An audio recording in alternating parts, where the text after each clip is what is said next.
2006 চনৰ পৰা আমি কাম কৰাৰ পিছত আমি 2025-26 বাজেটখনেই আমি বহুত আশা কৰিছিলোঁ। 2006 চনত জন্ম দিলে, কিন্তু জন্ম হ'লোঁ, কিন্তু 25-26 বাজেটখনত আমি ভাবিছিলোঁ কি আমি বহুত সুখী হ'ম, কিন্তু 10,000 পৰা 15,000 টকা দিম বুলি যেতিয়া বাজেটত ক'লে, তাৰপৰা তেওঁ যেতিয়া নিজৰ মুখেৰে মুখ্যমন্ত্ৰীয়ে ক'লে যে 12,000 টকা আমি মে' মাহত দিম বুলি তেওঁ নিজৰ মুখে ঘোষণা কৰিলে। সেইকাৰণে আমি বহুত সুখী, 12,000 টকা পাম বুলি আমি বহুত সুখী। কিন্তু এবছৰ 3 মাহ দিন ৰখাই আমাক এতিয়া তেওঁ মানে 1,000 টকাহে তেওঁ ঘোষণা কৰিলে কালি বাজেটত, জুনৰ 10 তাৰিখে। 1,000 টকাত জানো আজিকালি এখন সংসাৰ চলিব পাৰে? 1,000 টকাটো এখন সংসাৰ চলিব নোৱাৰে। তেওঁ কি চিন্তা কৰি মানে 1,000 টকা বঢ়াইছে সেইটো মুখ্যমন্ত্ৰী ডাঙৰীয়াহে জানিব।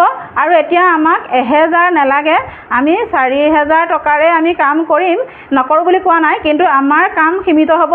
আমি মাতৃ মৃত্যুহাৰ আৰু শিশু মৃত্যুহাৰহে কমোৱা আমি কাম কৰিম, বাকী 80টা কাম আমি নকৰোঁ। আমাক কোনেও যাতে বলবস্তি কৰি আমাক কাম কৰাব নোৱাৰে, আৰু যদি কৰাব বিচাৰে তেতিয়া আমাক পইচা বেছিকৈ লাগিব। আমাক 12,000 টকা দিয়ক, আমি প্ৰতিটো কাম কৰিম, আৰু বেছি কাম দিলে আমি আৰু বেছি কাম কৰিম। আমাক 10,000 পৰা 12,000 টকা আমাক দিবলৈ তেওঁক অনুৰোধ জনাইছোঁ। তেওঁ যাতে আমাক 10,000 পৰা 12,000 টকা দিয়ে, তেতিয়া আমি প্ৰতিটো কাম কৰিম। আৰু যদি আশা কৰ্মীগৰাকী যদি নহয় এখন গাঁৱত, গোটেই গাঁওখনৰ মৃত্যু হাৰ বাঢ়িব, আৰু শিশু মৃত্যু হাৰো বাঢ়িব, আৰু মেলেৰিয়াটো মানুহ মৰিব, ডেংগুত মানুহ মৰিব।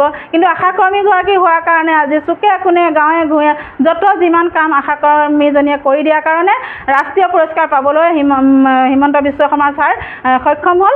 যদি আশা কৰ্মীখনিয়ে কামখিনি যদি সুচাৰুৰূপে কৰি নিদিলেহেঁতেন, তেওঁ ৰাষ্ট্ৰীয় পুৰস্কাৰ কেতিয়াও নাপালেহেঁতেন।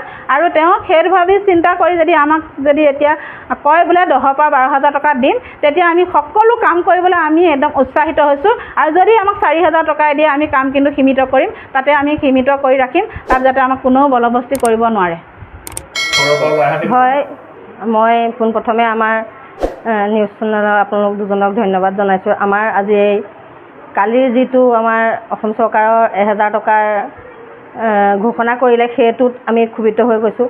আমি বানেগৰকাৰ কাম কৰা আশাকৰ্মী হয়। বানপানীত আমি যিমানখিনি কষ্ট কৰিবলগীয়া হয়, শ্লাইড লোৱাৰ পৰা ধৰি পানী গৰ্ভাৱতী ক'ত কেনেকৈ কিমান আছে সকলোখিনি আমি তথ্য যোগাৰ কৰি দিয়া হয়। আমি ইমান কষ্ট কৰাৰ পিছতো আমাক মুখ্যমন্ত্ৰীয়ে 12,000 দিম বুলি কোৱাৰ পিছত যেতিয়া 1,000 টকা দিলে, আমি বহুতো ক্ষুভিত। আমি সেই 1,000 টকা আমাক নালাগে।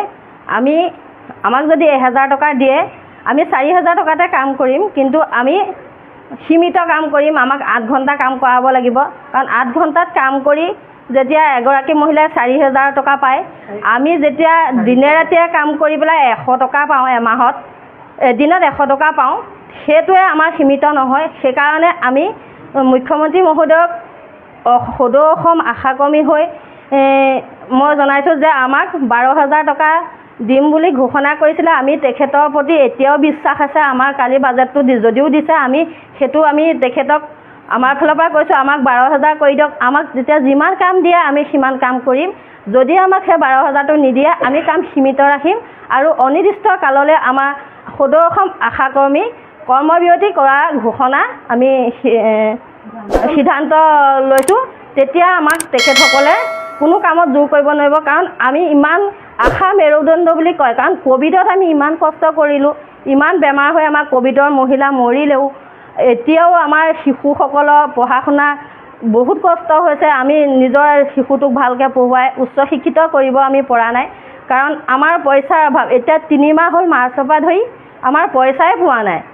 আমাৰ চৰকাৰৰ পইচাই নাই, আমাৰ বাজেট নাই। আমাৰ দৰমহাকেইটা 70-80 হাজাৰ টকা দৰমহা দিবলৈ হয়, কিন্তু আমাৰ অসম চৰকাৰে আমাৰ পইচাকেইটা দিবলৈহে মহোদয়সকলৰ পইচা নহয়। সেইকাৰণে আমাৰ যি 3 মাহৰ পইচা আমাক দিবলগীয়া আছে, অনতি সোনকালে আমাক সেই পইচা দিয়ক। আৰু যি 12,000 দিম বুলি কৈছে অক্টোবৰৰ পৰা, সেই 12,000টো যাতে আমাক অক্টোবৰ মাহৰ পৰা দিয়ে, আমি সেইটোৱে মহোদয়ৰ ওচৰত বিনম্ৰ অনুৰোধ। ইয়াকে কৈ মই সদৌ অসম আশাকৰ্মী হৈ মোৰ ফালৰ পৰা